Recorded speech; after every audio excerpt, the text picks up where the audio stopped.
اگه داری روزی 200 تا دراز و نشست میزنی، به امید اینکه شکمی 6 تکه بگیری، باید بدونی داری وقتت رو تلف میکنی.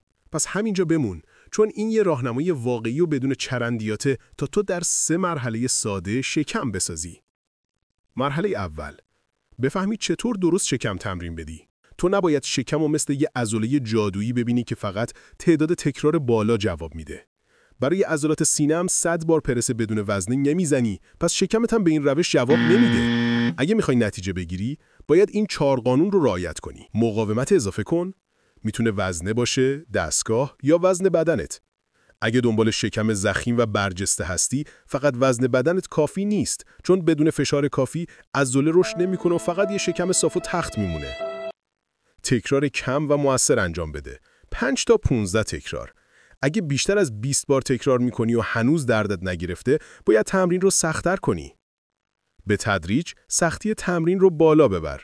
یعنی کم کم تمرین سخت‌تر بشه. وزنه اضافه کن، زمان استراحت رو کمتر کن یا حرکت رو کنتر انجام بده. این باعث میشه عضله همیشه تحت فشار باشه و رشد کنه. هفته‌ای 2 بار شکم تمرین کن. همون کافیه. لازم نیست 4 بار باشه. رشد عضله بدون استراحت ممکن نیست. حرکت‌های درست رو انجام بده. برای زدن تمام بخشای شکم، بالا، پایین و مایل، فقط 3 حرکت لازمه. همین. خم شدن بالاتنه برای بالای شکم. میتونی از دستگاه یا نیمکت شیبدار با وزنه استفاده کنی. مطمئن شو ستون فقرات خم میشه، نه اینکه فقط بازواتو بی هدف تکون بدی. 3 نوبت، هر نوبت 10 تا 15 تکرار، 1 دقیقه استراحت. بالا بردن پاها برای پایین شکم. اگه حرکت با پاهای صاف سخته، زانو رو خم کن و راحت‌تر انجام بده. 3 نوبت، 10 تا 15 تکرار، 1 دقیقه استراحت. خم شدن به طرفین برای عضلات مایل. بهترین گزینه، خم شدن به پهلو با وزنه تا عضلات مایل تحت فشار قرار بگیرن. یا میتونی بالا بردن پهلو در حالت پلانک انجام بدی.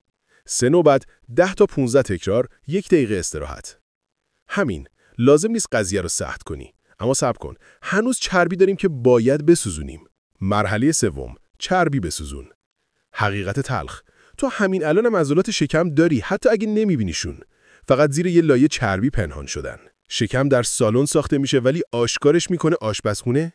برای آشکار شدن عضله باید در حالت کمبود کالری باشی، یعنی کمتر از میزان مصرف روزانه غذا بخوری. خلاصه، درست تمرین کن، سختی تمرین رو کم کم بالا ببر، منظم باش، چربی بسوزون.